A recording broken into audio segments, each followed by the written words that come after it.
capítulo 49 é um capítulo fundamental para os judeus, mas também para os cristãos. Vocês já sabem por quê.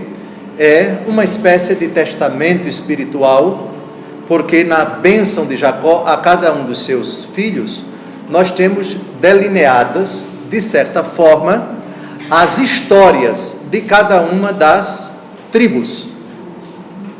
Algumas vão cair em desgraça, outras vão praticamente desaparecer, outras vão deixar de ser tribos, que é o caso de Levi, pela tarefa que lhe vai ser dada pelo Senhor Deus no tempo de Moisés.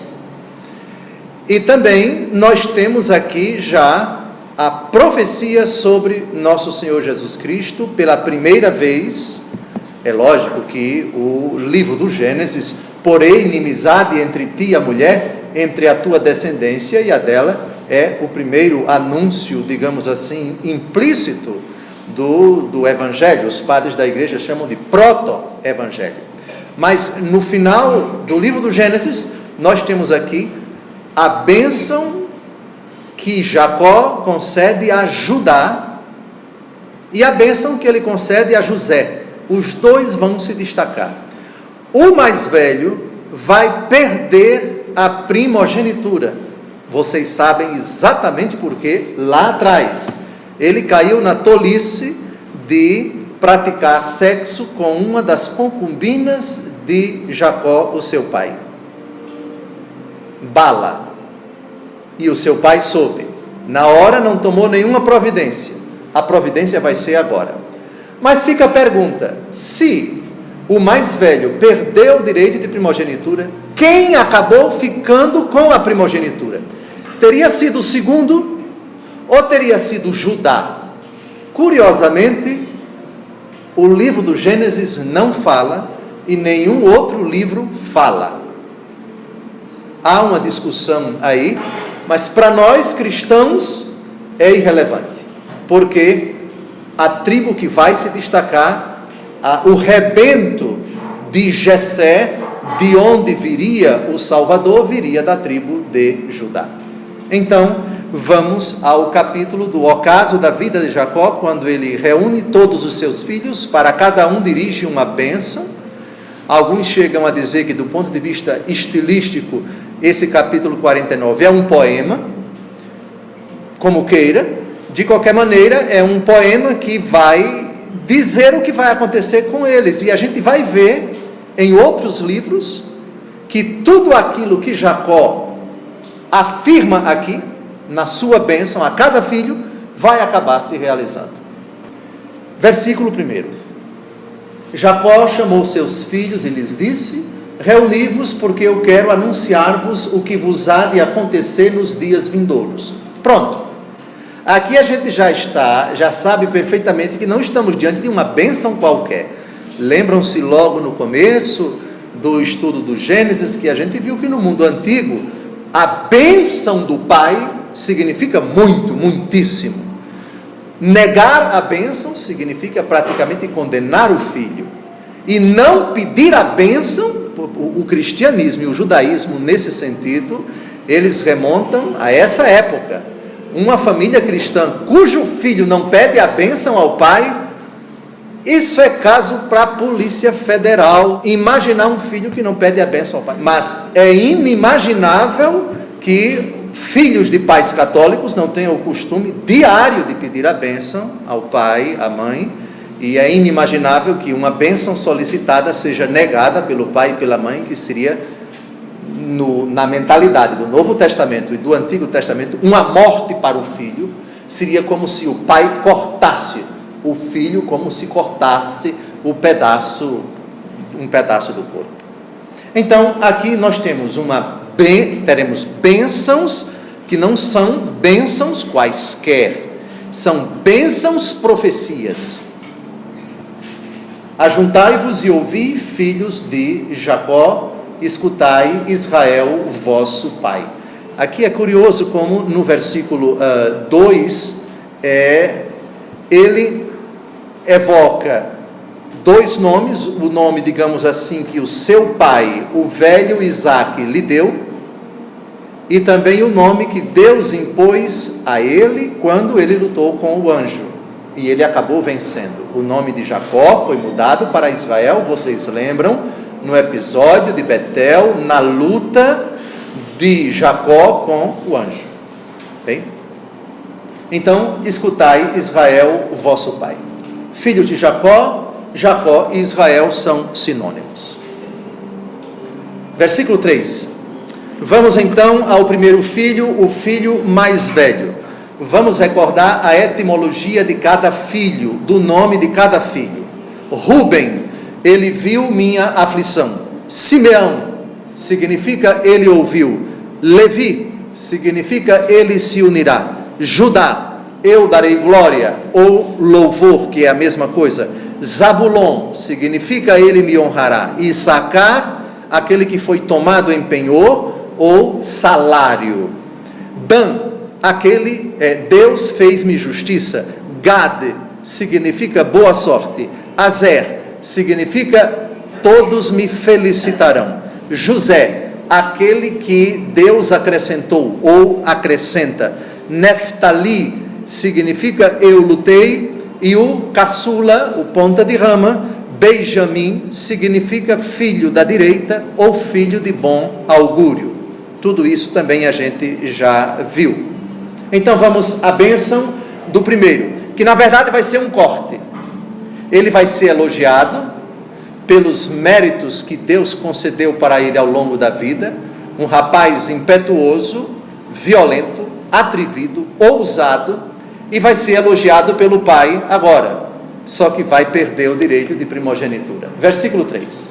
Rubem, tu és o meu primogênito, minha força, primícias do meu vigor, notável em dignidade e notável em poder. Versículo 4, continua, transbordante como a água, não terás o primeiro lugar, porque subiste ao leito de teu pai, e desse modo maculaste o meu leito. Então, esse episódio, subiste ao leito do teu pai, ele fez sexo com uma concubina do seu pai, o nome dela, Bala. Esse episódio está em Gênesis 35, 22, não é o momento de nós voltarmos ali. Mas vejam aqui como poeticamente o pai elogia o filho, transbordante como a água. Isso evoca a ideia de quê? A ideia de força. Quando um determinado receptáculo, imaginemos um açude, um lago, enfim, é uma chuva intensa, ou então uma água represada, e ela irrompe, é mais do que um sangramento, é na verdade uma explosão. Então, transbordante de água, volte ao versículo 3, por favor, evoca a ideia de força. Todos vocês lembram que Ruben foi um dos que instigaram os seus irmãos a sentirem raiva, inveja, ódio, nós diríamos, do seu irmão caçula, um dos líderes, o mais velho, aquele que tinha todos os poderes dados pelo seu pai, devia ser um líder nato. Vejam, minha força, primícias do meu vigor, notável em dignidade e notável em poder. Ele exerceu ao longo de toda a vida, muito provavelmente de forma notável, a tarefa, a missão de ser o irmão mais velho. Notadamente, sobretudo, se considerarmos os últimos anos da vida do pai. Idoso, não pode mais fazer determinadas coisas, e essa incumbência recai, obviamente, sobre o mais velho. Só que todas essas virtudes não foram suficientes para que o pai esquecesse. Então estamos diante de um homem extremamente senil, mas com a memória muito boa. Aliás, todo o capítulo 49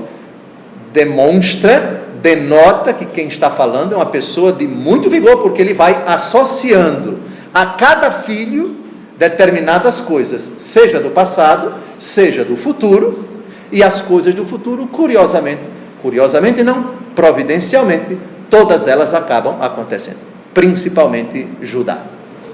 Somente a título de informação, Ruben No tempo de Moisés, 400 anos depois da morte de Jacó, quando o povo sair do Egito e entrar na terra prometida, e Josué, Moisés não vai entrar, é Josué quem vai liderar, e houver a partilha da terra, Rúben vai ficar com uma parte de terra a leste do Mar Morto. Quem já esteve lá sabe que é uma parte inóspita, o deserto de Engadi, enfim, é uma parte que não é muito privilegiada, não. Deuteronômio, capítulo 33, versículo 6, a gente vai ver que esse menino, a tribo que vai proceder dele, vai cair em desgraça. E vai ser uma tribo que praticamente vai desaparecer pelo número exíguo de integrantes.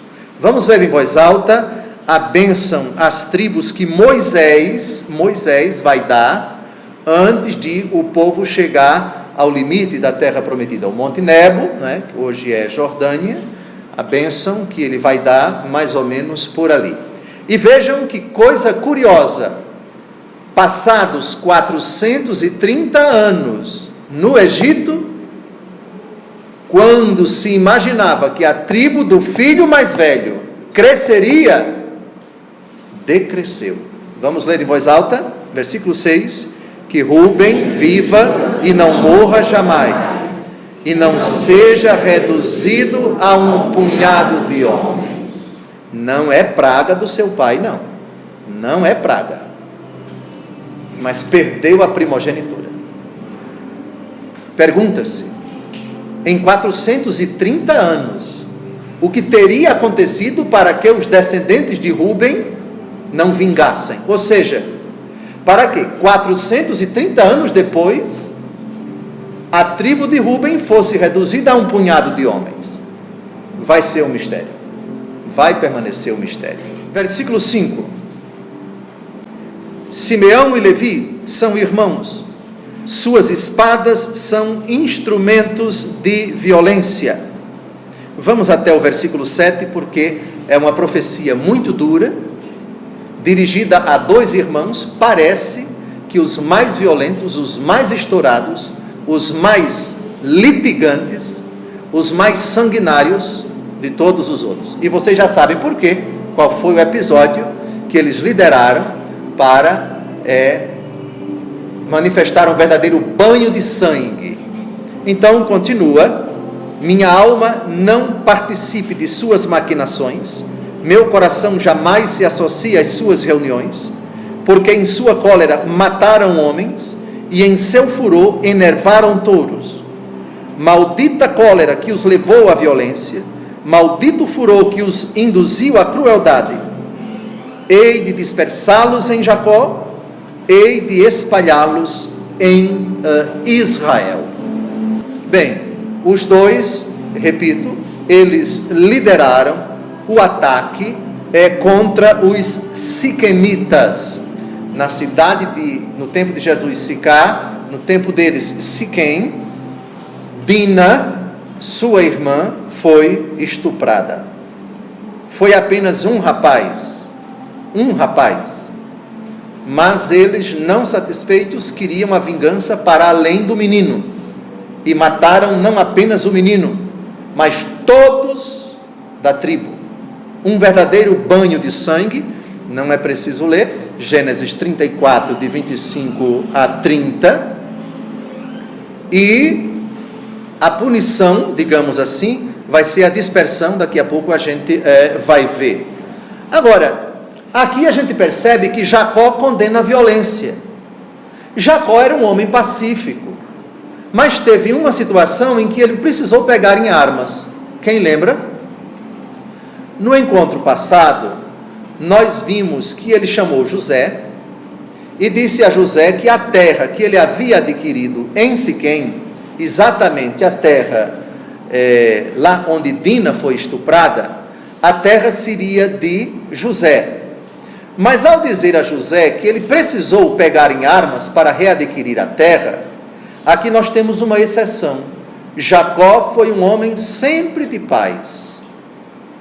sempre pacífico. Quem lembra da adolescência dele? Ele costumava mais ficar em casa, não era?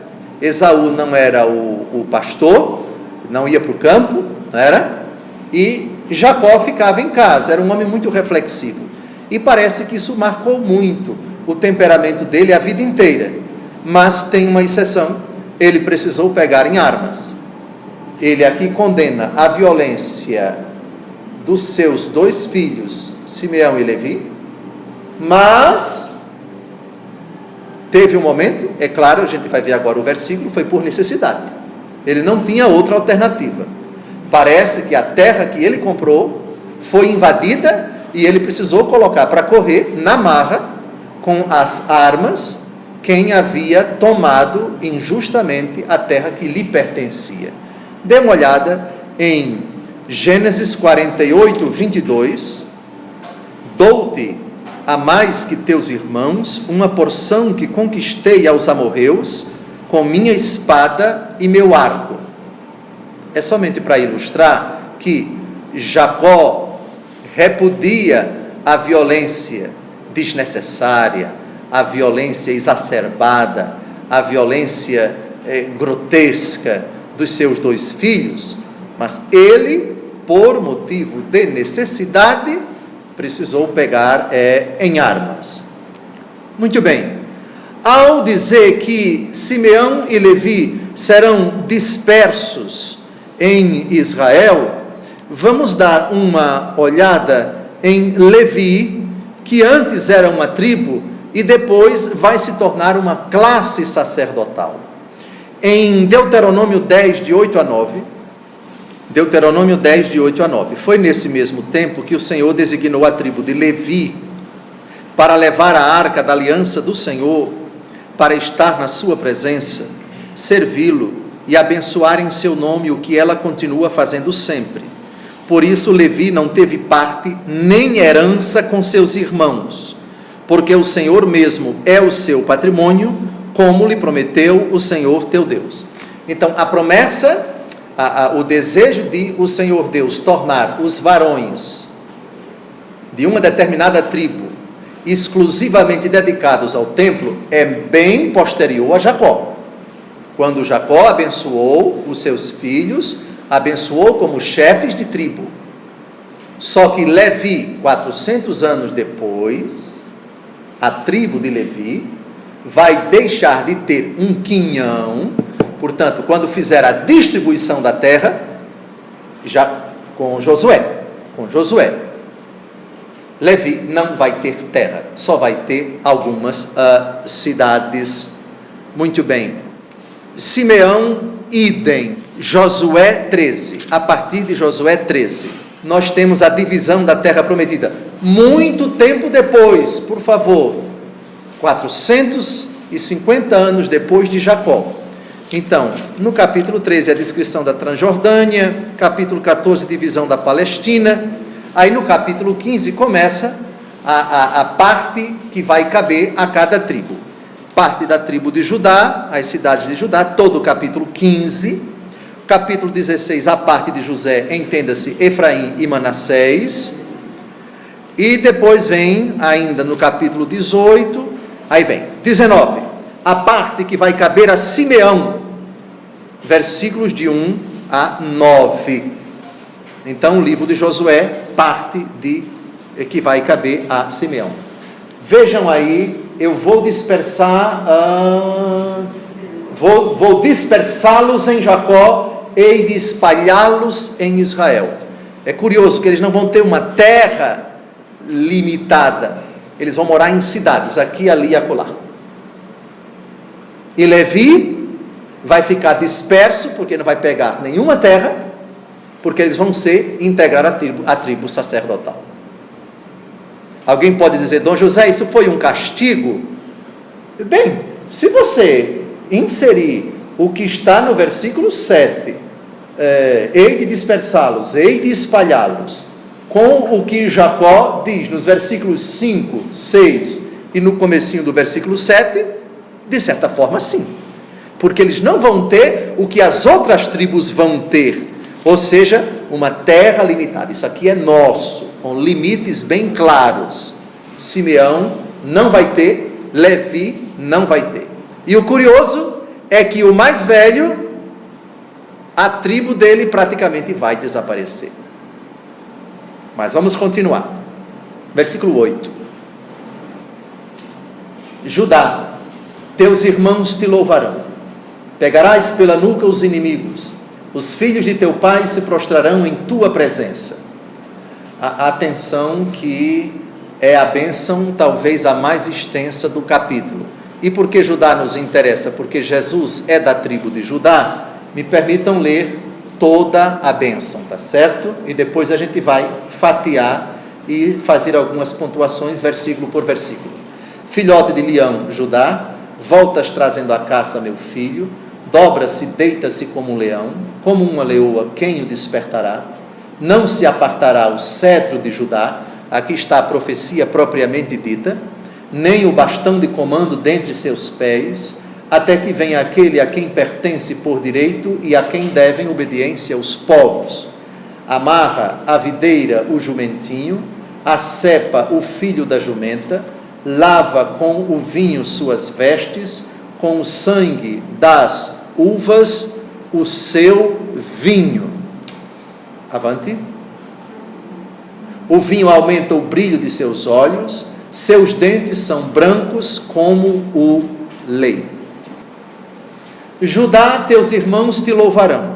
Eu disse ainda há pouco que a etimologia da palavra Judá é eu darei glória, ou então eu louvarei, ou se quisermos substantivar, louvor, é o sentido da palavra Judá. Então me parece que aqui nós temos um jogo de palavras, louvor, teus irmãos te louvarão, já que Judá significa louvor, ou eu darei glória. Louvarão em que sentido? Na verdade, os séculos seguintes vão indicar que vai ser a única tribo que vai subsistir. Todas as outras vão desaparecer. Todas. Um mistério que só no Novo Testamento a gente compreende. Primeiro, com a divisão de Israel em dois reinos, Reino do Norte, capital Samaria, e Reino do Sul, capital Jerusalém, Reino do Sul, Judá e Benjamim. As outras tribos ficaram no norte. Ocorre que nenhum rei do norte era da tribo de Judá. O primeiro foi Jeroboão, que era um general de Salomão, cujo filho Roboão se indispôs com essas tribos, e Jeroboão, general que não era da tribo de Judá, não era da linhagem real, foi o primeiro rei. E todos os outros reis do Reino do Norte não eram da tribo de Judá. Em 721, Senaqueribe, rei da Assíria, invadiu o Reino do Norte. Desaparece. Fica somente o Reino do Sul, Benjamim e Judá. Quando Nabucodonosor invade Jerusalém e deporta o povo para o cativeiro de Babilônia, os que vão da tribo de Judá. E os que voltam 70 anos depois são da tribo de Judá. Curiosamente, os profetas com o tempo desaparecem, mas fica essa linhagem que, curiosamente, ou misteriosamente, ou providencialmente, é a única que resta da história outrora pujante de uma nação alicerçada em 12 tribos. Então, mais para frente, todas elas vão desaparecer e voltam da Babilônia. Às margens do rio de Babilônia nos sentávamos chorando com saudades de Sião. Lembram do Salmo 136? Quem vai para Babilônia são os descendentes de Judá. E os que voltam, o resto de Israel, são da tribo de Judá. Muito bem. Judá, teus irmãos te louvarão. Pegarás pela nuca os inimigos. Aqui, os estudiosos dizem que se trata, é uma alusão aos grandes guerreiros que vieram da tribo de Judá. O primeiro rei de Israel, quem foi? Da tribo de Judá? Saul. que depois caiu em desgraça. Mas depois de Saul veio o grande, o batalhador, o guerreiro dos guerreiros.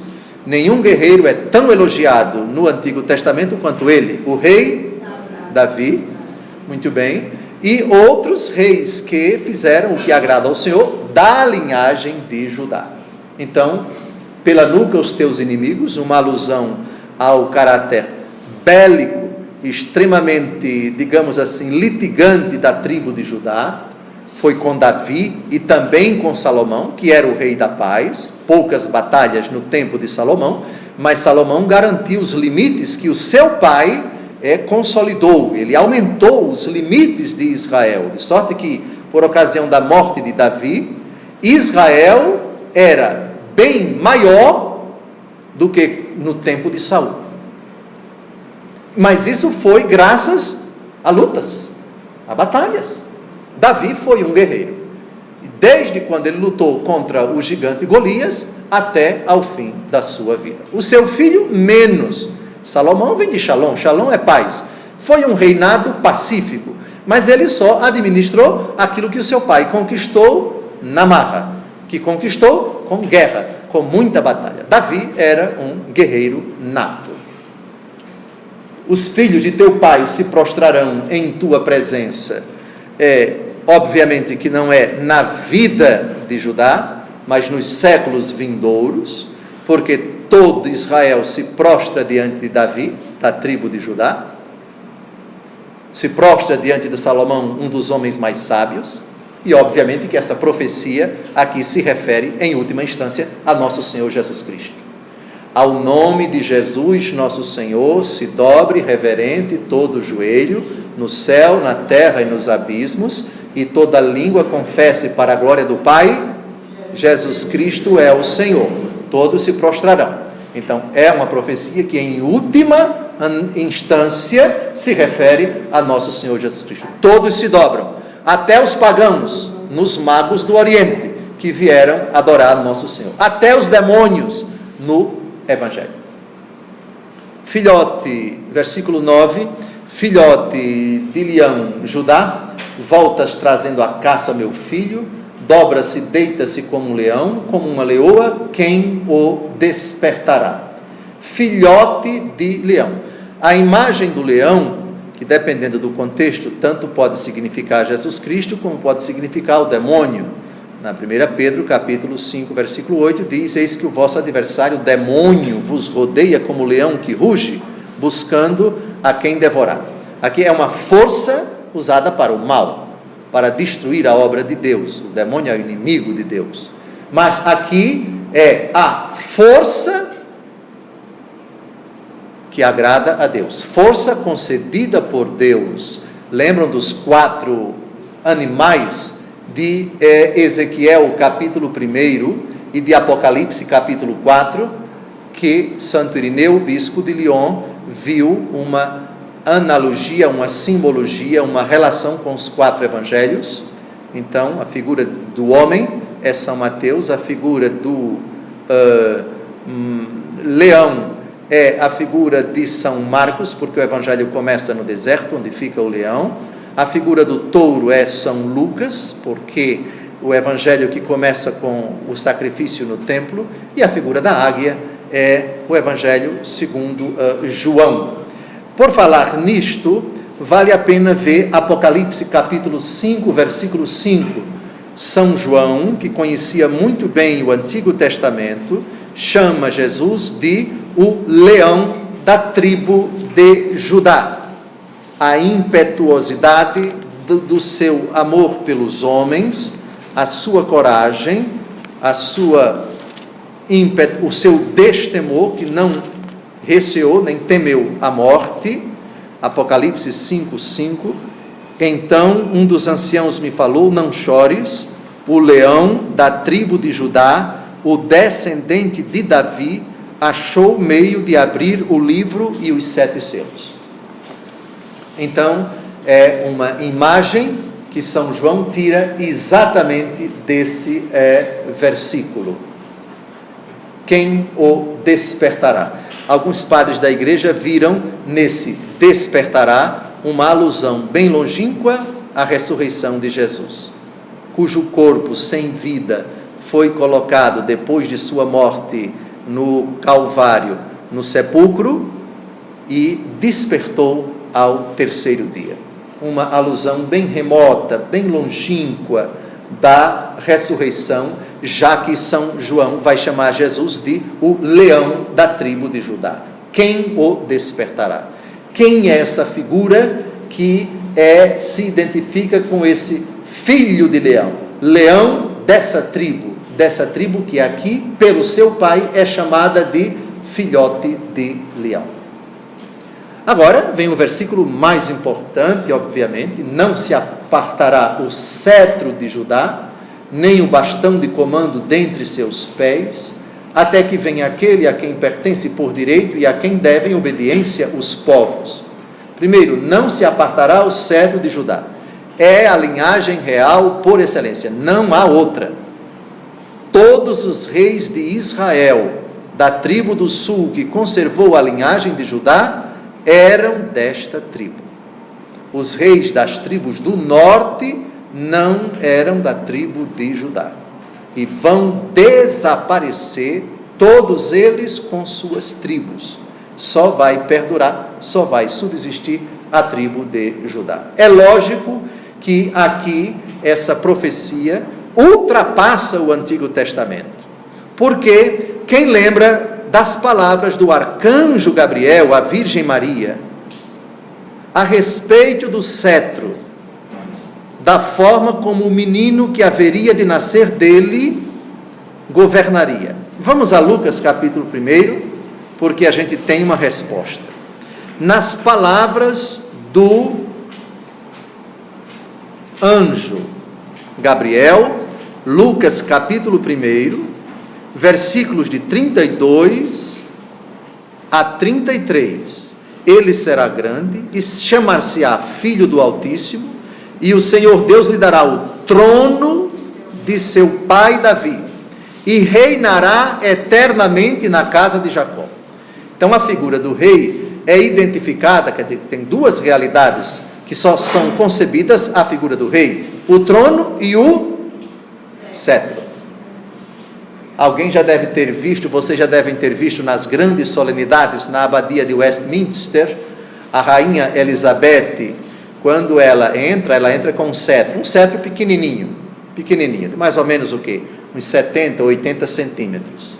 É uma indumentária, digamos assim, um objeto que a rainha utiliza em ocasiões soleníssimas. Muito bem, o cetro de Judá não se apartará. Ou seja, sempre, até que venha aquele a quem pertencem por direito e a quem devem obediência os povos, a quem pertence por direito. Quem é por direito, estritamente falando, que tem o direito de usar um cetro? O Rei dos Reis, o Senhor dos Senhores, que é Jesus. Qualquer outra criatura toma posse do cetro, usa o cetro por concessão divina. Meu reino não é deste mundo. Se meu reino fosse deste mundo, meu Pai enviaria os anjos, etc, etc. E Jesus diz a quem diz para ele: você não sabe que eu tenho o poder de condená-lo e de livrá-lo? Nenhum poder te foi dado senão do alto. Ou seja, o cetro que você, Pilatos, ostenta, foi uma concessão divina, foi uma permissão divina.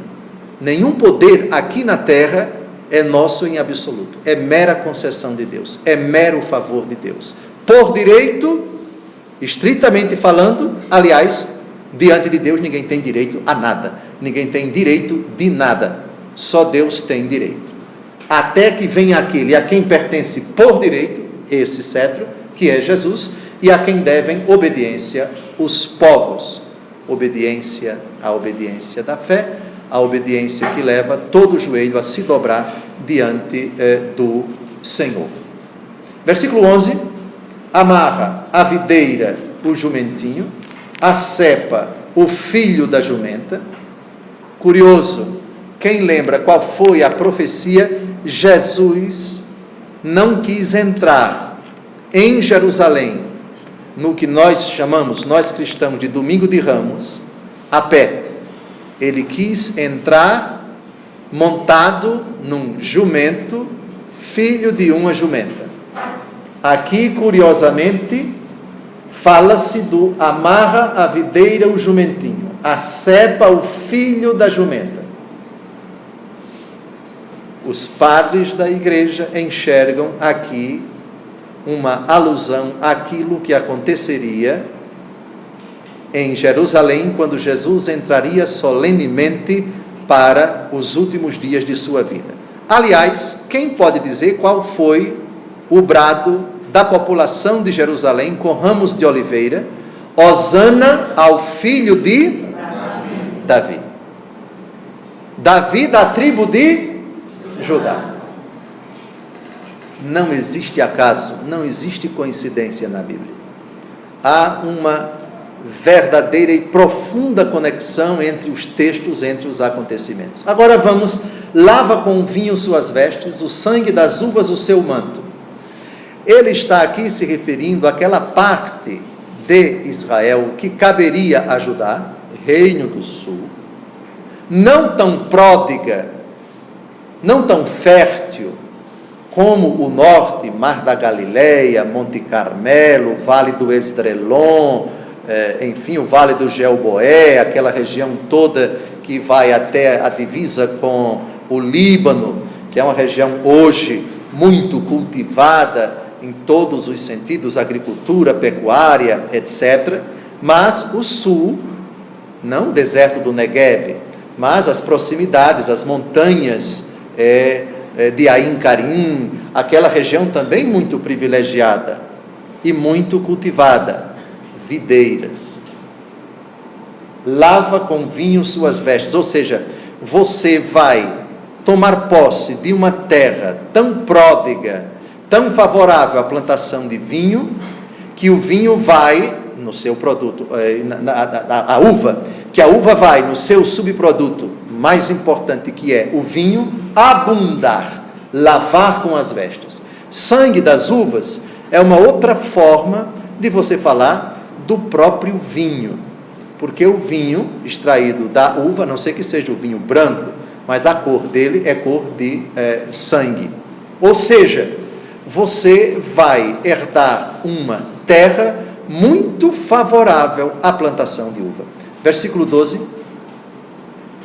O vinho aumenta o brilho de seus olhos, seus dentes são brancos como o leite. Uma terra que seria pródiga, muito favorável à agricultura, mas também à pecuária, particularmente à criação de ovelhas. Lembrem-se que as tribos todas, quando esses meninos chegam para falar com o faraó, eles se identificam como pastores. Então, a criação de cabras, a criação de bodes, a criação de ovelhas, também vai possibilitar muito leite para eles. E a abundância de leite, quem come muita coisa branca, acaba ficando com os dentes que são brancos, mais esbranquiçados ainda.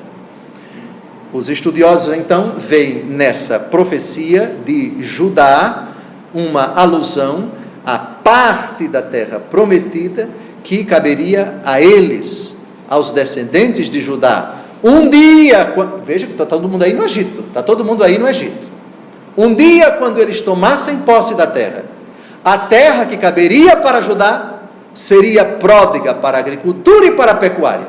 Agricultura, notadamente vinho, pecuária, notadamente criação de ovelhas. Por isso, vinho e leite. Versículo 13. Vamos a Zabulon. Zabulon, ele me honrará. Versículo 13. Habita à beira do mar, no litoral, onde aportam os navios, e seu flanco se estende por Sidom. Aqui todos nós já sabemos, nem é preciso, basta um pouco do conhecimento da geografia da Terra Santa e do Líbano, que não deixa de ser Terra Santa também, porque Jesus esteve lá, a viúva de Sarepta é perto da cidade de Sidom. Sidom e Tiro são duas importantes cidades litorâneas do Líbano. Então vejam, Zabulon vai habitar à beira do mar, no litoral. Vislumbre então aquela região muito bonita, chamada Haifa, até Sidon, uns 200 quilômetros, um pouquinho mais para frente, já em território libanês. Então, aqui nós temos Zabulon, que vai habitar ali. Vai ser digamos assim, vamos chamar de marinheiro. Vamos chamar alguém que vai se adaptar à vida do litoral. O mar Mediterrâneo, evidentemente, né? Seu flanco se estende por Sidon. Então, de Haifa até o Líbano. Versículo 14. E lembrem-se que nós estamos aqui há 450 anos antes da tomada da terra. E o velho Jacó já dizendo exatamente onde cada tribo iria ficar. Issacar é um jumento forte, deitado nos currais. Vê que é bom o descanso e a terra agradável, curva os ombros sob a carga, sujeita-se ao tributo. Qual foi o problema desse garoto? Issacar significa tomado em penhor, ou outra etimologia, salário. Issacar é uma tribo que vai se deixar escravizar pelos cananeus. Uma tribo que não tinha grandes ideais, uma tribo que acomodada, uma tribo cujos guerreiros não eram lá muito treinados, se é que se podia chamar de guerreiros. Uma tribo da vida mansa, uma tribo que não queria nada com a vida. Essa tribo viria a possuir, reparem bem, o vale do Esdrelon e os montes de Gelboé. O vale do Esdrelon fica mais ou menos nas proximidades do Monte Carmelo. Quem subiu no Monte Carmelo, como nós subimos há uns 2 anos, você olha ao redor do monte, você vê Haifa lá embaixo, lá para o fundo, os confins do Líbano, mas bem distante você tem o Monte Tabor e tem o vale, muito cultivado, uma agricultura muito desenvolvida. Os judeus realmente capricham nesse sentido, né? São autossuficientes para muitas plantações, outras até eles exportam, só que eles acabaram se escravizando, eles acabaram se tornando uma tribo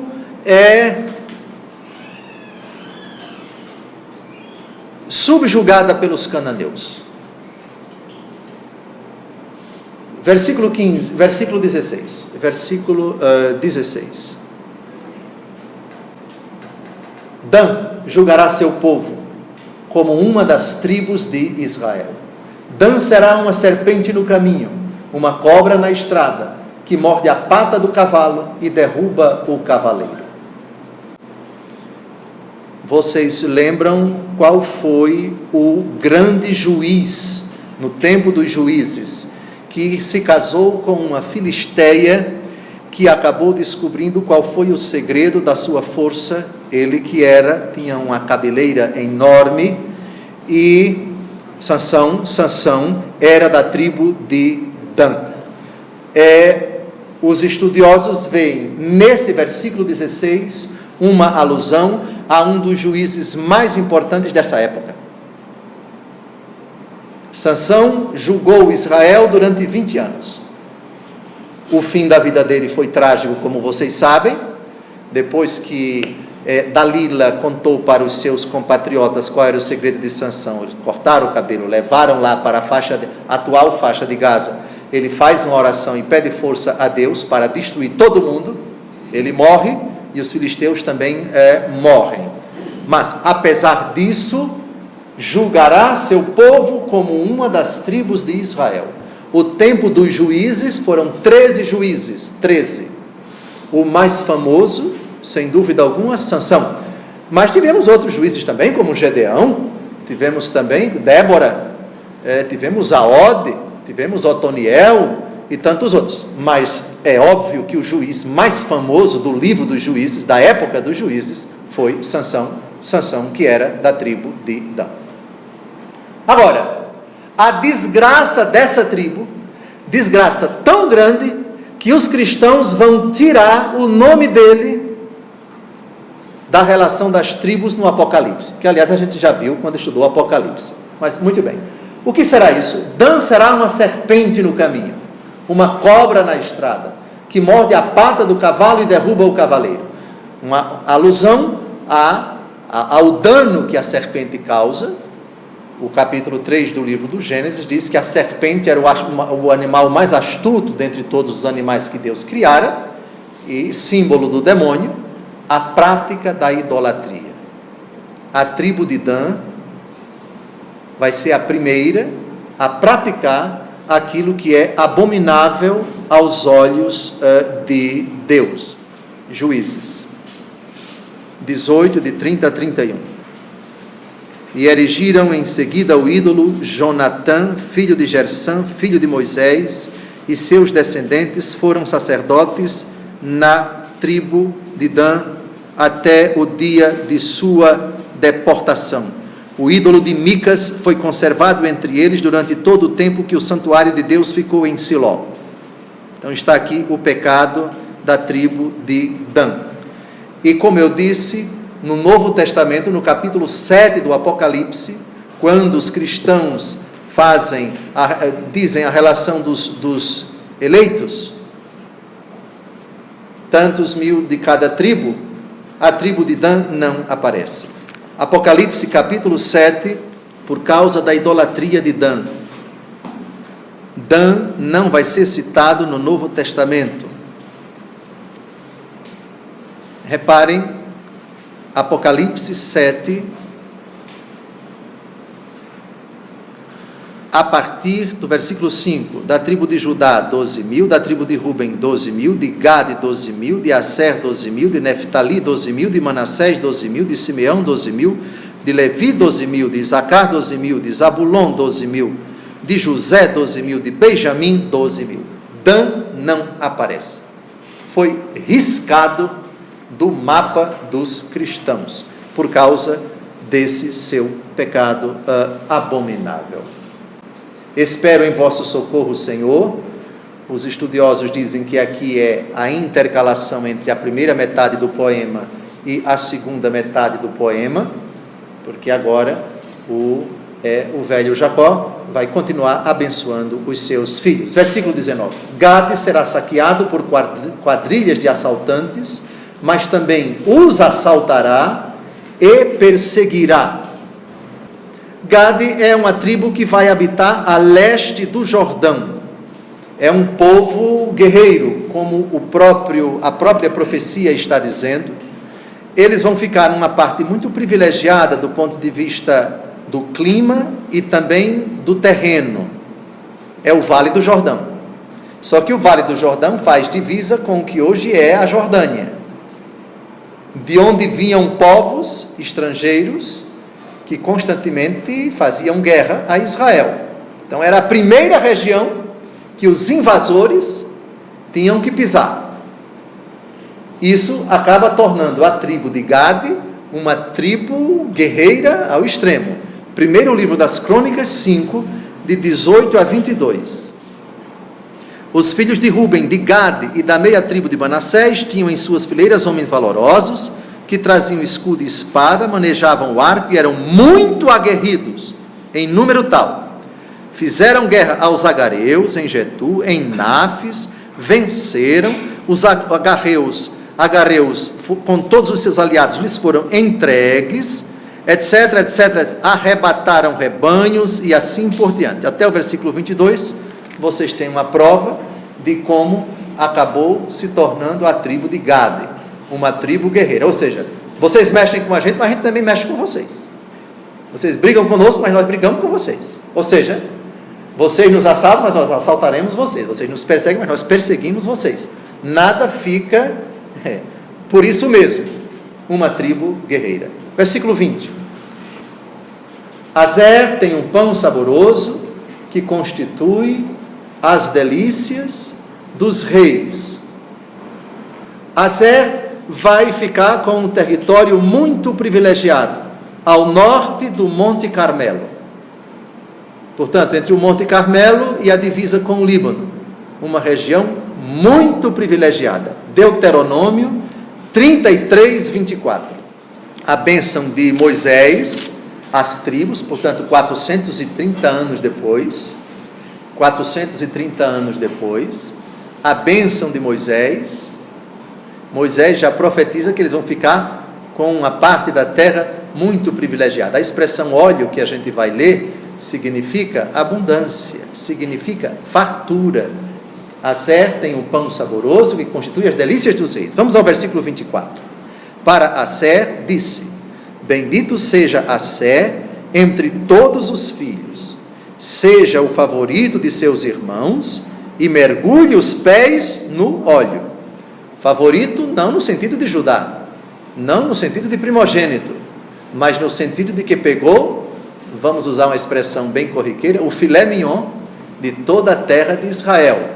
Uma parte, você tem ali o mar do lado esquerdo, o mar da Galileia, que é água doce, do lado direito, uma terra muito fértil e, portanto, propícia para a agricultura e para a pecuária.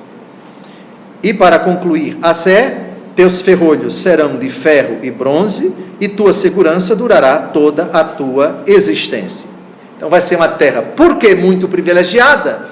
Muito guardada, muito protegida.